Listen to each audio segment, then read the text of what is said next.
Hello, everybody. Hey, thank you for coming tonight. We're going to go ahead and get started. Just a little bit of housekeeping. Excuse me. There is food in the back if you haven't had anything to eat just yet. Beverage, pizza, salad, water. If you need to use the restrooms, it is out of this door to your left and make another left. And enjoy the show.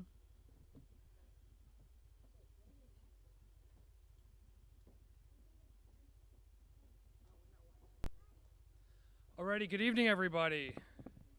Good evening, everybody. There we go. Appreciate it.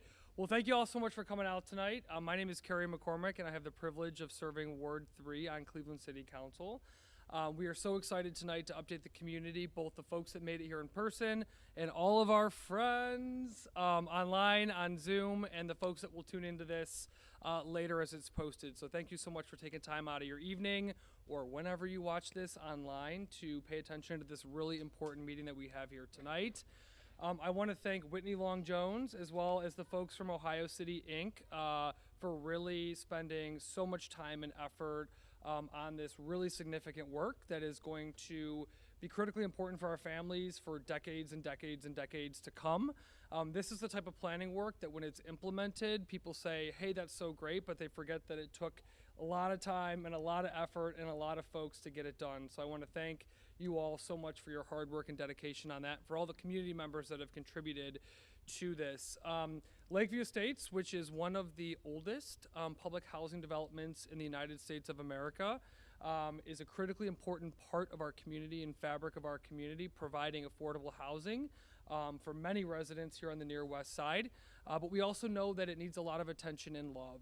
And as we go throughout the next year, you're going to hear more and more and more about that process to ensure that we continue to have high quality affordable housing on the near west side. But tonight is going to be a lot of focus on the connectivity in and around this area to ensure that our grandparents, our families, our children have safe connectivity on the near west side, on the west side of the Cuyahoga River, and to ensure that the mix that we see down here through industrial and residential and commercial lives in peace and harmony, and that our folks primarily, most importantly, our kids and our folks are safe here in the neighborhood to get to wherever they're going, to school, the grocery store, whatever it might be. So really excited to hear about this update today. And as I'm sure you're going to hear in a little bit, there will also be in the new year, so just about a month away, information on additional meetings for the kind of larger Lakeview master plan coming up. So again, thank you all so much for being here. Whitney, I'm going to kick it back to you, or OHM, whoever wants to come on up and kick the meeting off. But really appreciate you all being here tonight. Thank you.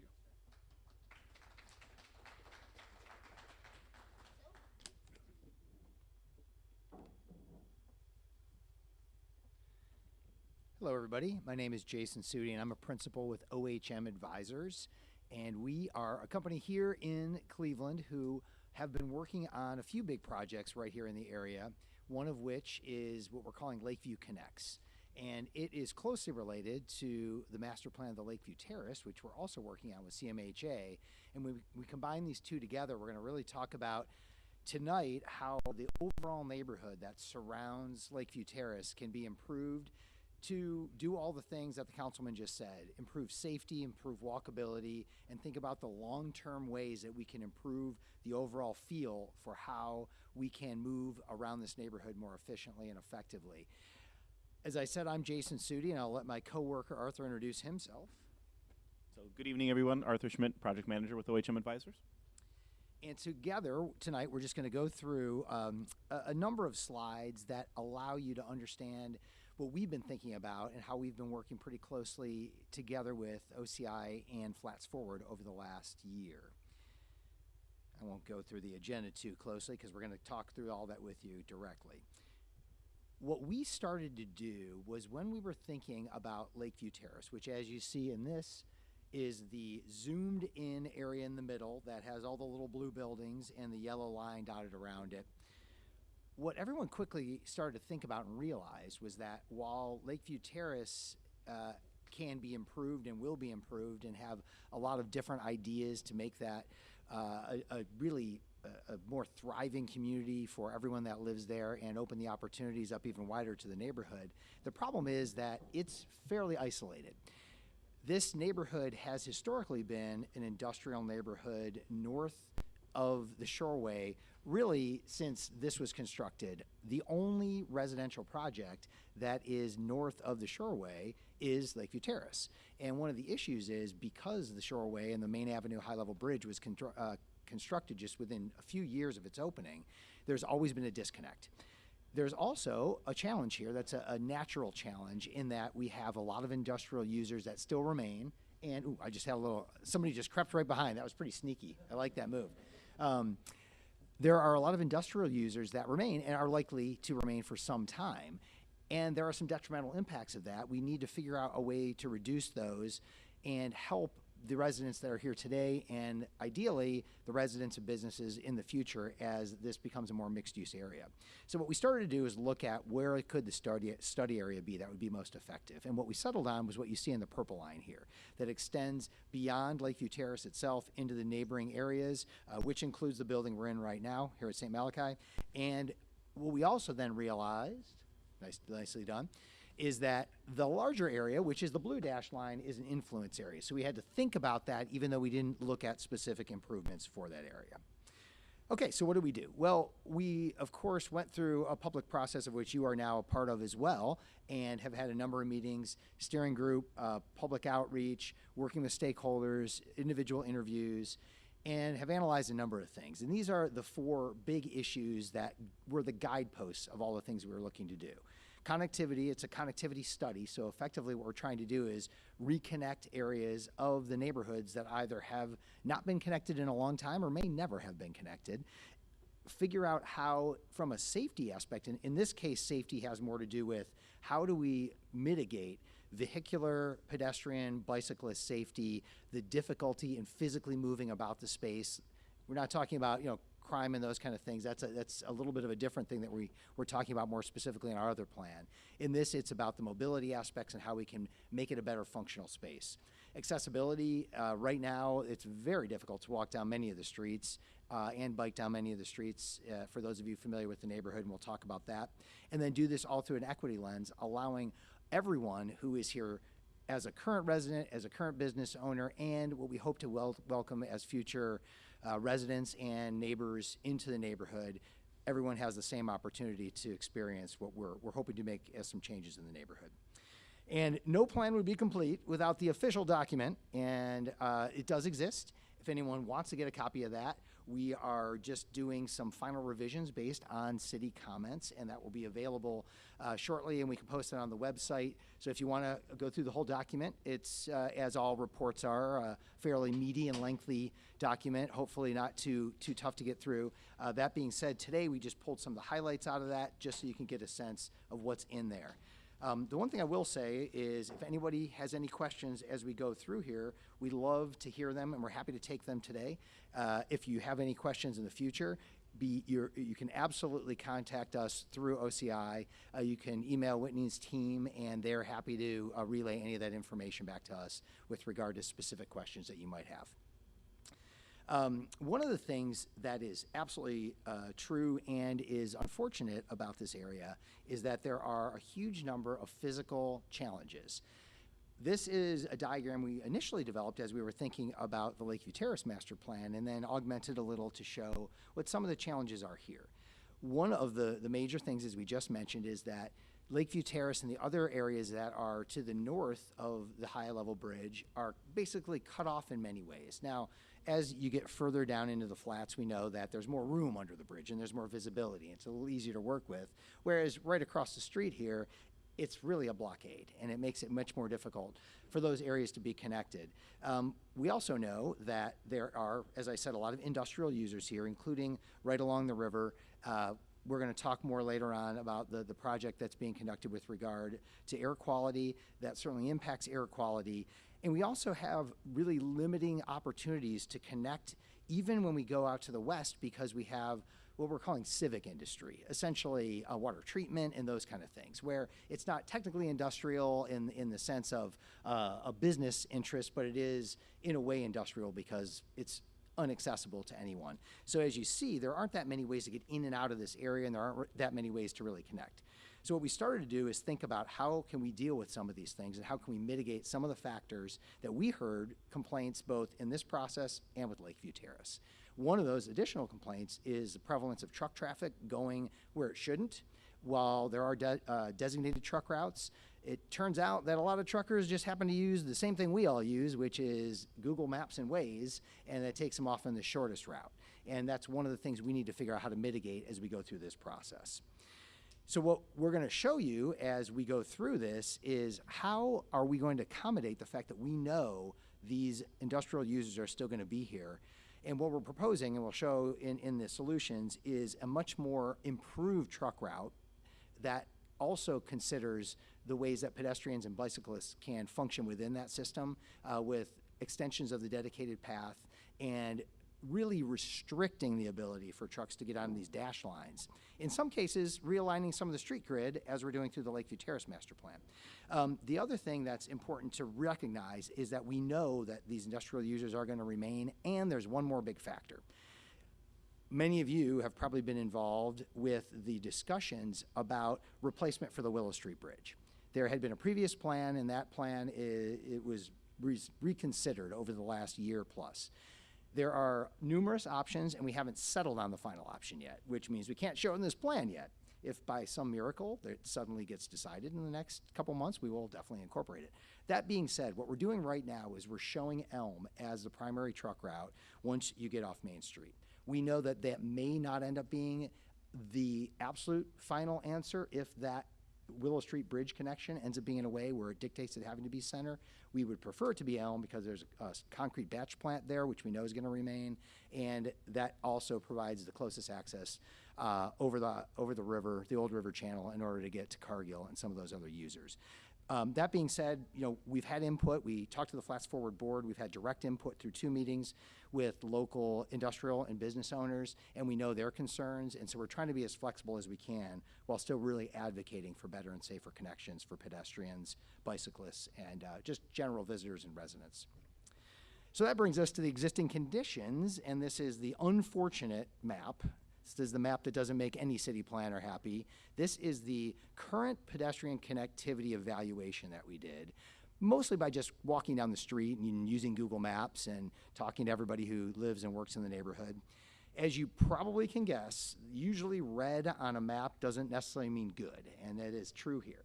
So the red and orange, and really to a certain extent the yellow, means that the sidewalks are not great or they don't even exist.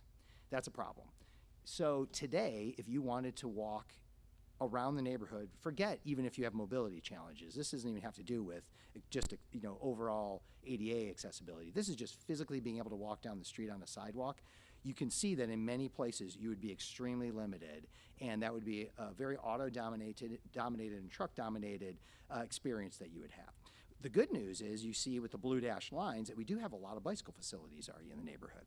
What this neighborhood has the opportunity to be is a real nexus of a variety of regional scale bikeways that happen to come together almost all really in the same spot. If we can just make a few more connections and augment our pedestrian environment, we think we can have a really great environment here a lot more quickly than we could in other areas, and that's what this map shows. So we just kind of took a stab, and we've had some input from different stakeholders and Metro Parks representatives and others that have pointed out possible places where we may or may not be able to have future bikeway connectivity. We know we're kind of showing in some places along private property, along the riverfront. Again, that may be harder to accomplish in the near term, but what we do think is that there are a lot of gaps in the system that we can fill. And so what you see on this map are red dashed lines where we think if you happen to be able to make bikeway connections there and finish those connections in the system, all of a sudden you would have this access for people coming through and from out of the areas, and also neighbors that are here living in the Lakeview greater area and this part of Ohio City Flats area to jump on those trails and really move throughout the area. That being said, I want to talk just a little bit more about what we heard, and we did a lot of public engagement with Lakeview Terrace, and we also did engagement here, and some big themes emerged. Arthur's going to come up and give you sort of an overview of the big areas that we discovered. That being said, there are a lot of really detailed pieces of information that if you have more interest in this, please email us or come up and talk to us afterward, and we're happy to get into that. So with that, Arthur. Yeah. Thank you, Jason. So yes, so as mentioned earlier, there was quite a bit of public engagement that we conducted, both with the Lakeview Terrace Master Plan and the Lakeview Connects plan. We partnered with OCI in creating a project website for the Lakeview Connects project. We were using QR codes, yard signs, to get thoughts and observations in critical areas. Jason and I are going to talk about those in the recommendations. If you had a chance to look at some of the boards earlier, some of those hot spots, some of those focus areas came from those conversations that we had with the community, with the public, kind of walking the paths, walking the intersections, and trying to identify kind of the problem areas. So on the left-hand side, you see some of the key takeaways from some of the specific engagement that we conducted as relates to this plan with Lakeview Connects. Safety, again, highlighting the fact that we're talking about safety as a modal user, either as a pedestrian, as a cyclist, as a motorist, getting from point A to point B. The idea around improved connectivity, Jason again was highlighting all of those kind of hurdles, those holding points that individuals were experiencing where they couldn't get from their desired point A to point B. Just the overall enhanced streetscapes. I think we had a lot of conversations the last time we were here at St. Malachy's doing our public engagement and open house, that there was a great desire to see an improvement to the overall streetscape. It kind of ties in directly with the safety in terms of the overall improvement, the feel of it, how people can experience the spaces. And then the fourth part of this was the integration of it all. So once again, we saw on some of those existing condition maps, and you can see on some of the maps within the room, that you can kind of see your destination. You start at a certain point, you can see your destination, but there are a lot of obstacles in your way necessarily to get to that point. So it's the desire to see all of that tied in together. On the right over here, we also wanted to integrate the comments and the engagement that we heard through the Lakeview Terrace Master Plan efforts. And you can see some of the similarities there. Again, safety and security being a key factor, a healthy lifestyle, again, tying into the multimodal ability within this neighborhood, being able to be connected. Specifically for Lakeview Terrace, I think these bottom two are specific to the residents there. Housing in terms of the options and the typology that's available, and then the location. Which does tie back into this project. There was a lot of residents, a lot of individuals very prideful, very happy with the location where they're at, which could be contradictory to what we were talking about related to some of the health concerns.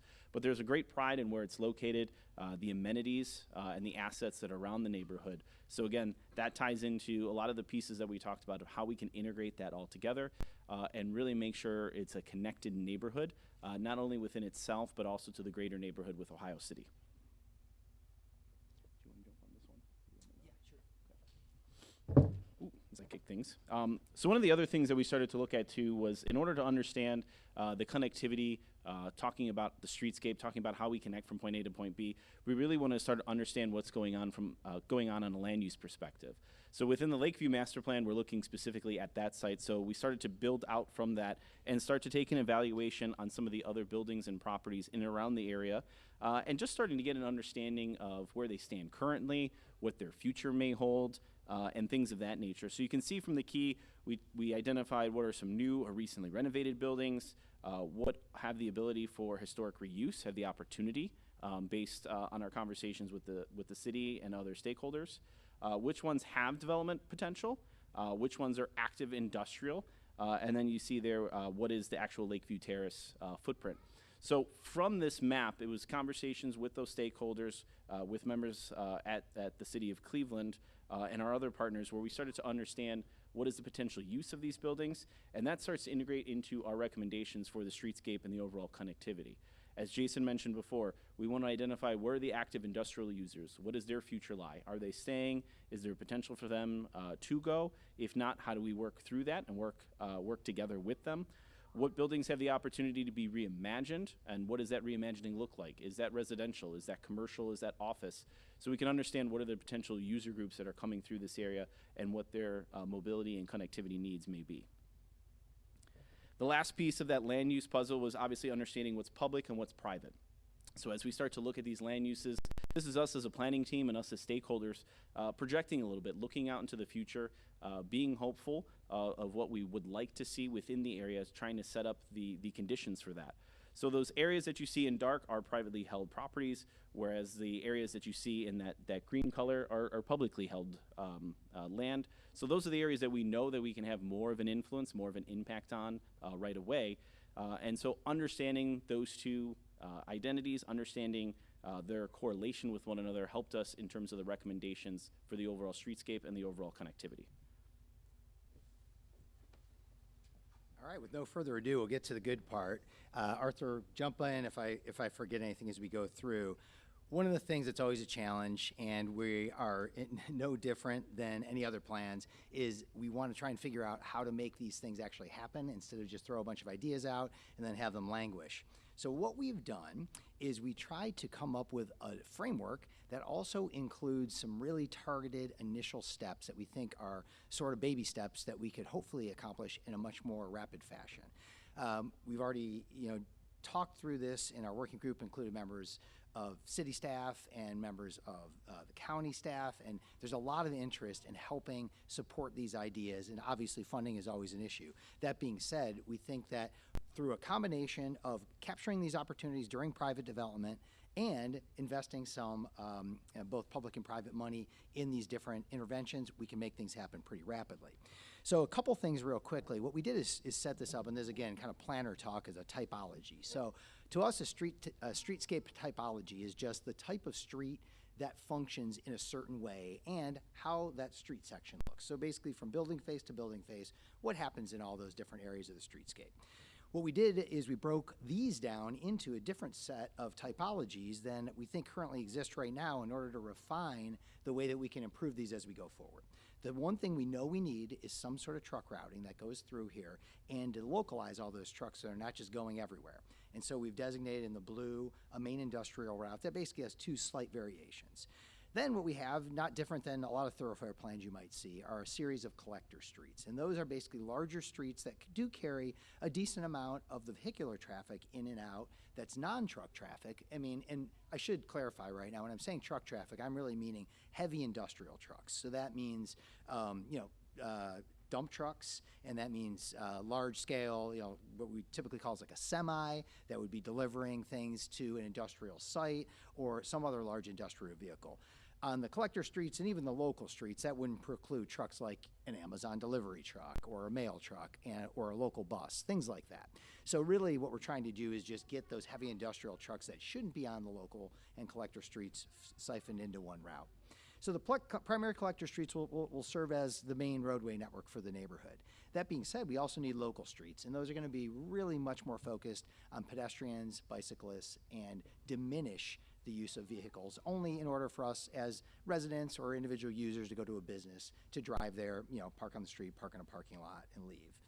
So with that, we're not going to spend a ton of time on each of these, but I just wanted to show them to you, and we have them on boards around the room.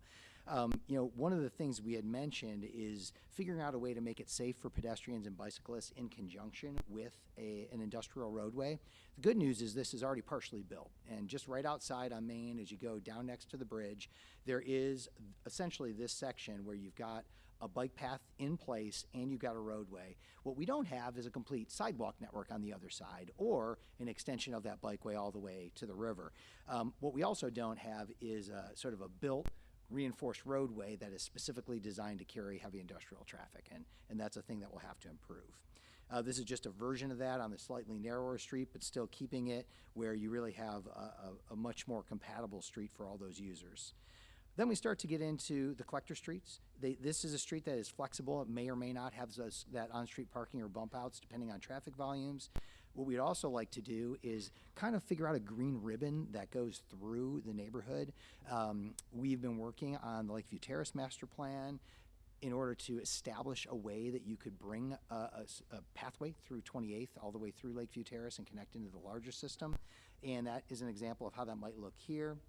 And then finally, the local streets. This would really be your most pedestrian streets with permanent on-street parking, bump outs, narrowed intersections, ways that you could truly function no matter what the use as a low-speed neighborhood street where pedestrians and bicyclists would always feel safe in conjunction with local vehicles.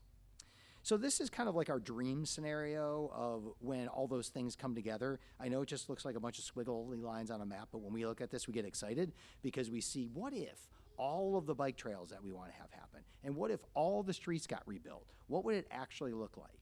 It would, in our minds, be a complete unified street and bike trail network where you've got sidewalks, you've got designated routes for the right kind of traffic to be on the right kind of routes, and it would all function cohesively together. Will it solve every single problem? No. What it will do is really create a different hierarchy of the way that things work in the neighborhood, because right now it is truly a hierarchy of industrial traffic with visitor traffic that goes on special events to the riverfront, and sort of an afterthought for the mixed use and the residents in the area. We want to sort of balance that out and make those all equitable. And so how are we going to do that? Well, what we have on our boards around here, and we're happy to talk to you at each of those stations, we took the input that we received from all the different stakeholders, plus our own personal observations, and we designated the areas you see on this map as essentially hot spots, trouble spots that we know need to be fixed. And there are a lot of them, and it covers most of the neighborhood, and that's okay. We think that some of these have more impacts than others, and some of these have higher necessity in the short term than others. That being said, all of these areas could be improved, and if they are, that will integrate with the plan we're trying to do for Lakeview Terrace. The other thing is you're getting a little bit of a sneak preview here in some of these, this one not in particular, a little bit, is how we are thinking about realigning some of the roadways as we go through. And you can see that even with the way the dash line is on 28th, it's a little bit of a different roadway configuration than it is now through Lakeview Terrace, and that's one of the things we're going to be proposing. So how are we going to do this? Well, we came up with a toolkit. These are not one of these is an idea that hasn't been tried before, or you probably haven't already seen before. Really, what we hope to be a little bit of the magic of the implementation of this plan isn't that each one of these things is particularly new or unusual. It's that we're trying to put them in a combination where we can implement them more quickly for the easier ones and then supplement those with more difficult things. One of the problems that happens, I think, with mobility and roadway plans is we often are always thinking of the eventual solution, which is great. The problem is it takes a lot of money and time to plan, and sometimes we get stuck before we ever get there.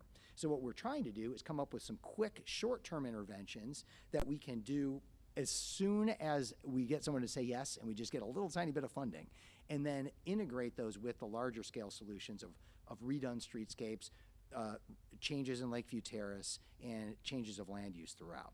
So I won't go through all of these individually. Yeah, a lot of them are, a little bit self-explanatory. The one thing I do want to say is that these are just representative photos of the kinds of things that we're proposing.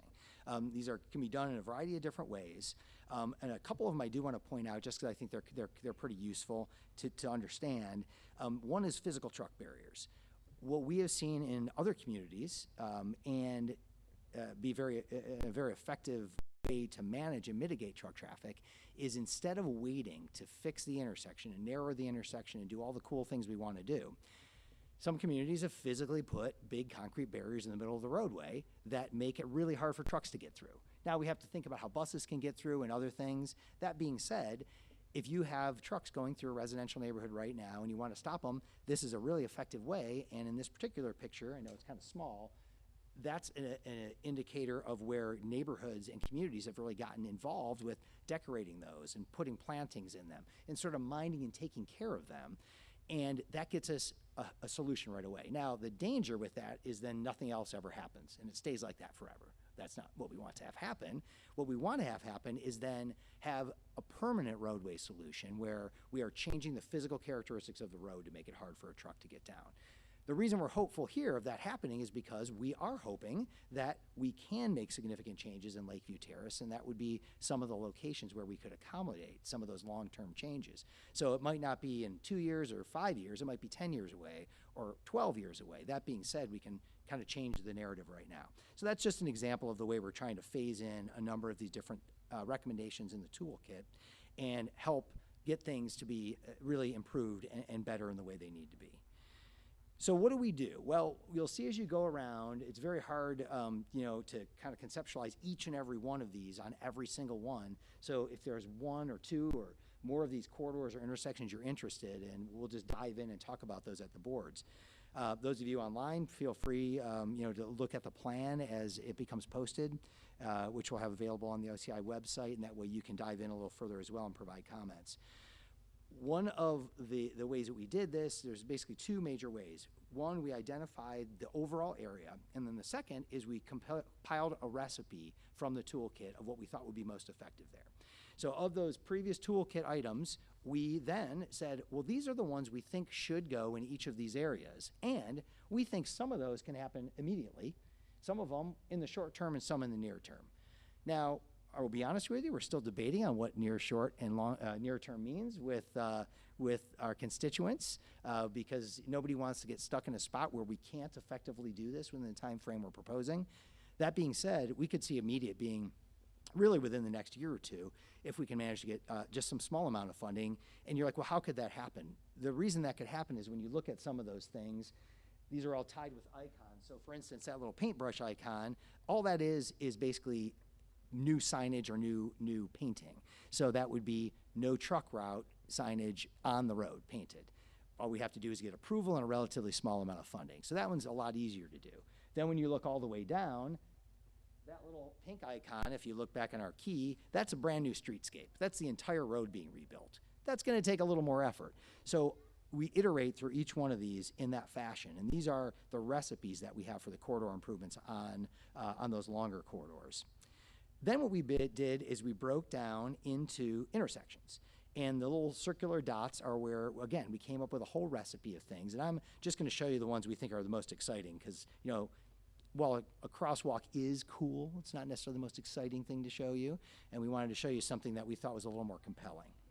So one of the ideas that has been brought forward and we think is definitely something that is not only achievable, but is really a compelling way to improve the connectivity between the overall Ohio City neighborhood and Lakeview Terrace and the overall Lakeview neighborhoods, is looking at the underpasses. So right now, what we have is the underpass of West 25th has a set of walls that are non-structural, and they actually don't really do anything other than just create some walls that narrow that gap. We were hearing about this as a rumor. Maybe it was storage, maybe it wasn't. So, led by Matt Hills in our office, contacted the county. Turned out that they're not being used for anything. It's just open space back there. Had a structural analysis done, and it determined that those can be removed. So what we're advocating in this plan is we'd love, in this little area you see in yellow in the corner, to take out all those walls and just broaden the entire experience so that in this rendering you can see you would be able then to create a larger pedestrian and bicycling access on the left side of this rendering, which is the west side of the street, that would directly visually and physically start to link us right into that portion of the neighborhood as we traverse. All the exciting things that are happening on West 25th as we go to the south, what we want to do is try and transfer some of that energy going to the north, and we think this is a really great opportunity to capture that.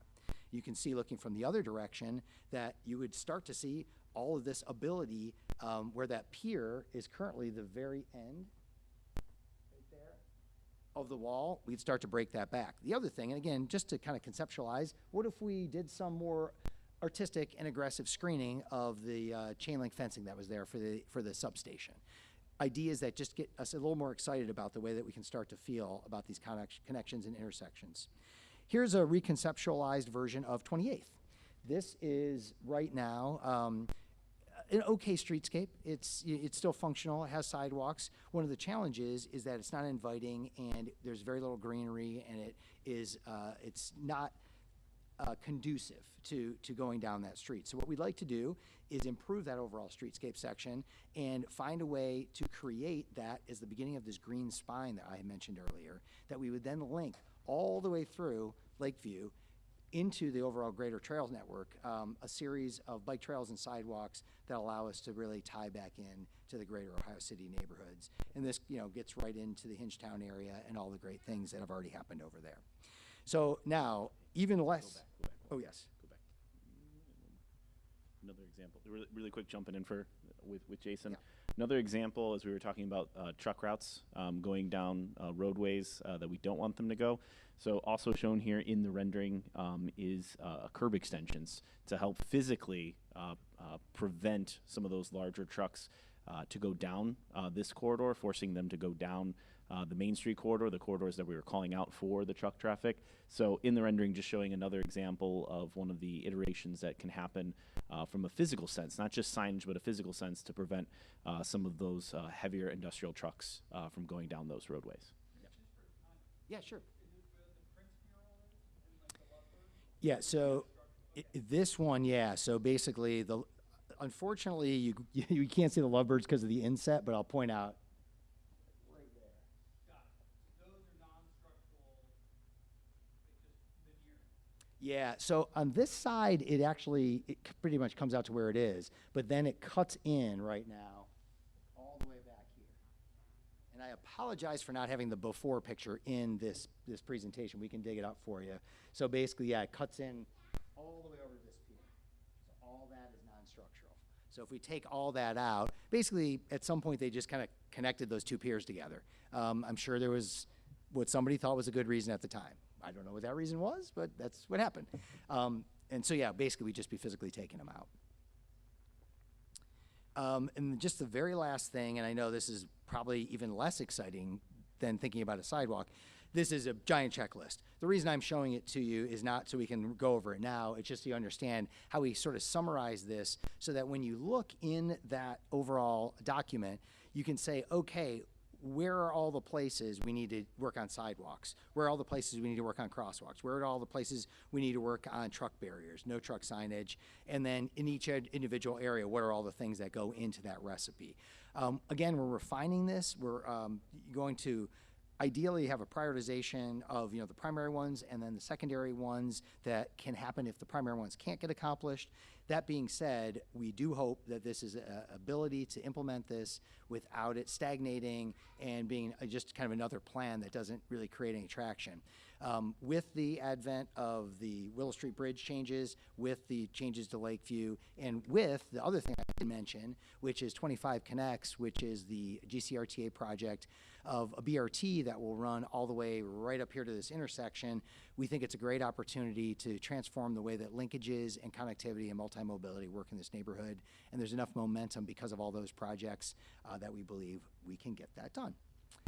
So with that, we are compiling the final master plan, and we will be presenting that to the City Planning Commission. We are collecting any and final comments on the actual document. And then what we're going to be doing is collaborating with the city and the county and other leaders in order to figure out a specific implementation strategy to get those first few done, and then link that into our Lakeview Terrace master plan for the larger long-term picture.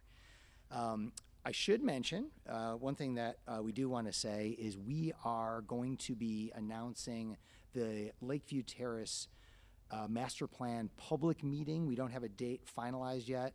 Keep your ear out for that. It will be likely late January, early February. So we will be announcing that. And once we have a date, then we will announce that. And so everyone can come and see what the master plan looks like for Lakeview Terrace and how that ties into the larger process here. Any questions before I turn it over to Whitney? And then, of course, you'll have plenty of time to peruse all the boards when I'm done, too. Any other thoughts, questions? All right, thanks so much.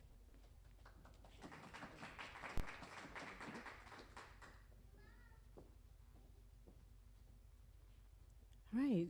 Thank you, Jason and Arthur. OHM has been amazing to work with. As they stated, they're also working with Ohio City Inc. on putting together the study for the surrounding area of Lakeview. So my name is Whitney Long-Jones. I'm the Director of Community Engagement at Ohio City Incorporated. And what this project focuses on, Let's Clear the Air, is mitigating the poor air quality that residents at Lakeview have been experiencing since the 1960s. So three areas or three aspects that have contributed to the poor air quality are fuel emissions from the Memorial Shoreway, the particulate matter from local industries, and also dust from industrial truck traffic, as Jason was mentioning in his presentation. So this really began some years ago in 2018. So I started with Ohio City Inc. in November of 2017. And this is, when I had a conversation with Councilman McCormick, this was, at a priority for him. And he passed that information on to me and said, listen, you're the community person now.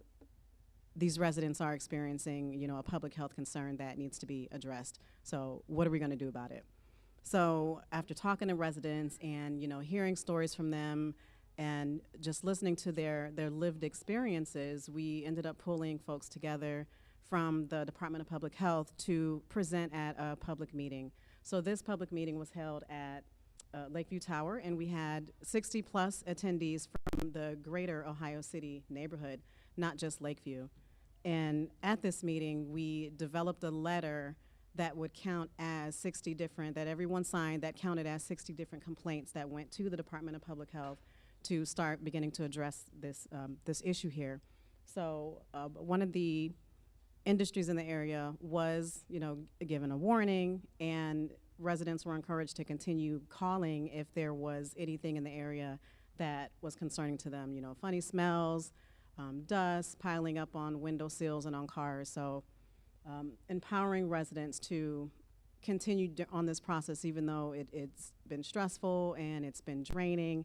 And unfortunately, residents feel that nothing will happen. So we're still in the process of helping residents to feel empowered and letting them know that we are trying to do the best that we can.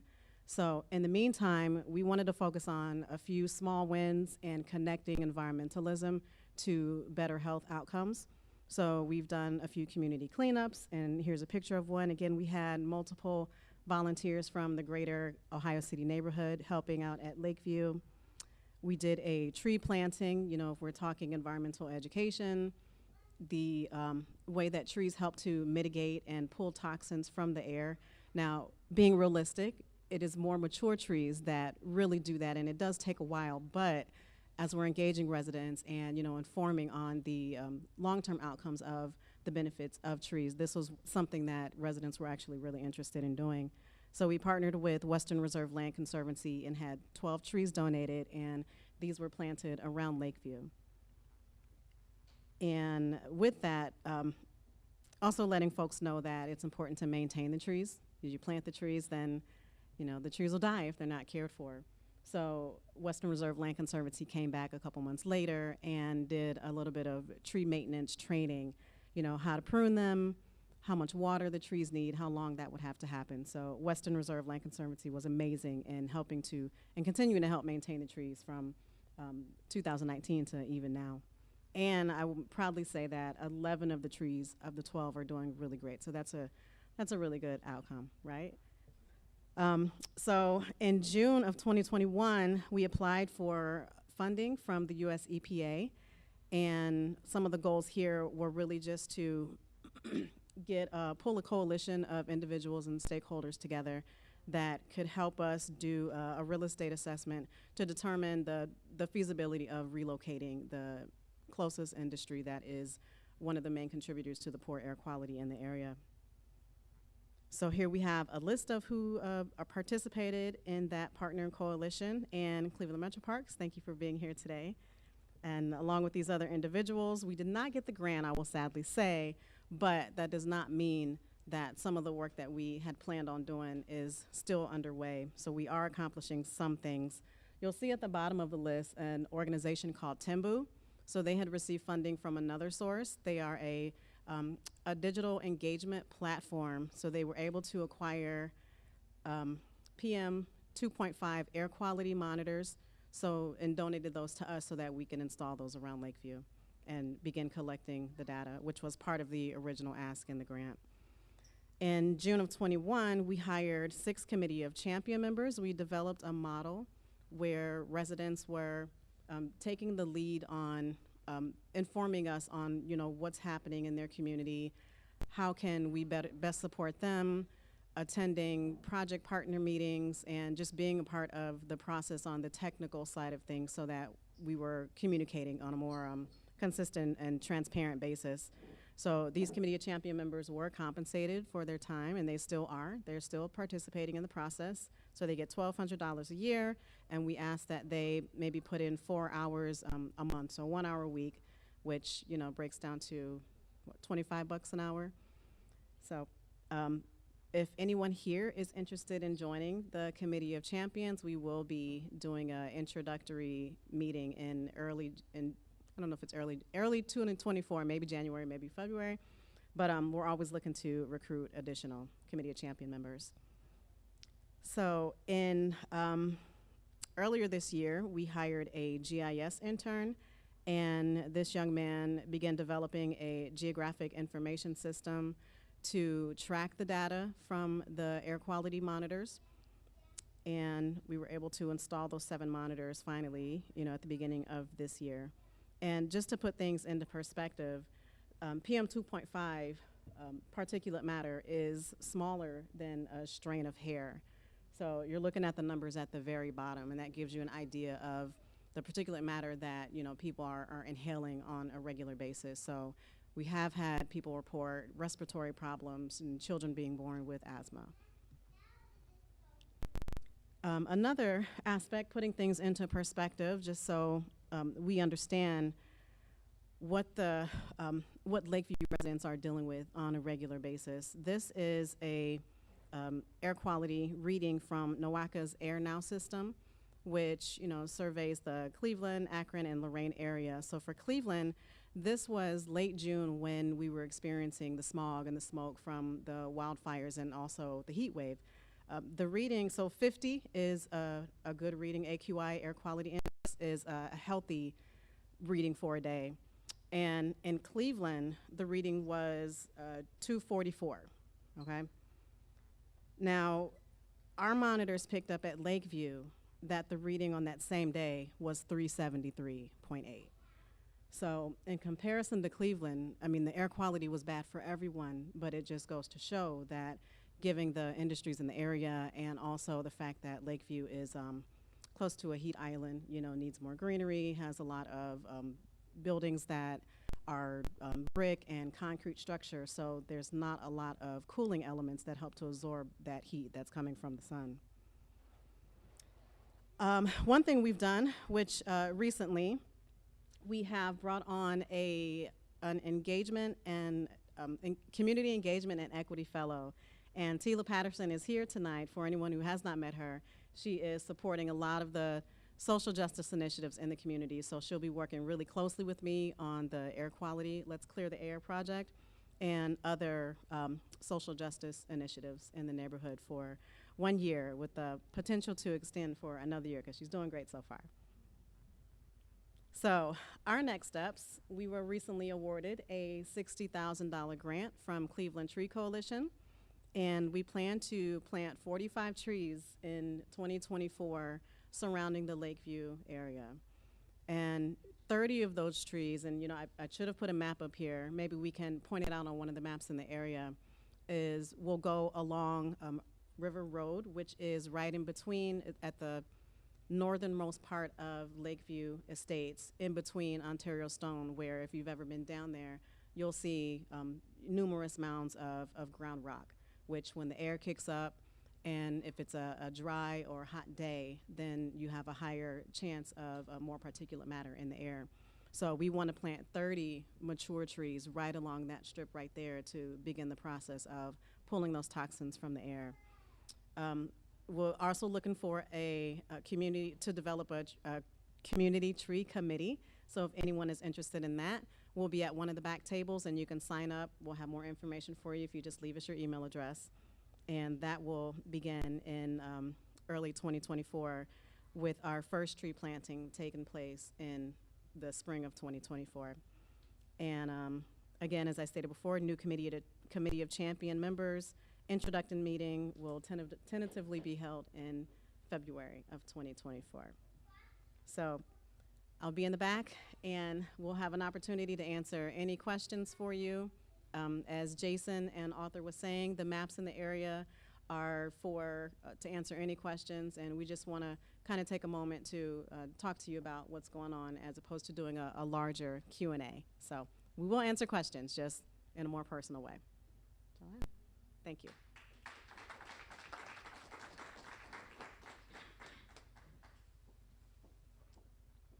I'll be very quick. I'm Chris Schmidt. It's my honor to serve as the interim executive director of this organization. And on behalf of the board, I just want to say to our staff, thank you so much. I mean, this has been a project that we took on because it was work that needed done, and it didn't really have a home. And so it's been really great for us to be a part of this for as long as you sit on the timeline here. It's been a lot of effort. I do want to say thank you to our partners in the room that I have recognized, at least from the Metro Parks and from CMHA and from Case Western and from everywhere around town. We really, really do appreciate your support with this, and this is a project that we are ready to continue to support, but hand off to the next generation of people who are going to get stuff done. I think that's the biggest thing, and so it was great to see the councilman here this evening and other stakeholders, because ultimately this is something that we can't do. I mean, all of those posters are things that are wonderful ideas that we can't do and OHM can't do by themselves, and so it's something we're going to need a lot of help. And so the way everybody in the room can help, though, is to continue to be advocates. These are really, really important solutions for people that come and visit, for people that live here, all the way around, so we want to make sure to do that. The last thing I will say is it's amazing that there are 3 Schmidts in the room this evening from 3 different Schmidt families, and there's no beer, because I think the only time they let that many Schmidts in a room is Oktoberfest, and the fact that this is a dry event is not really fair.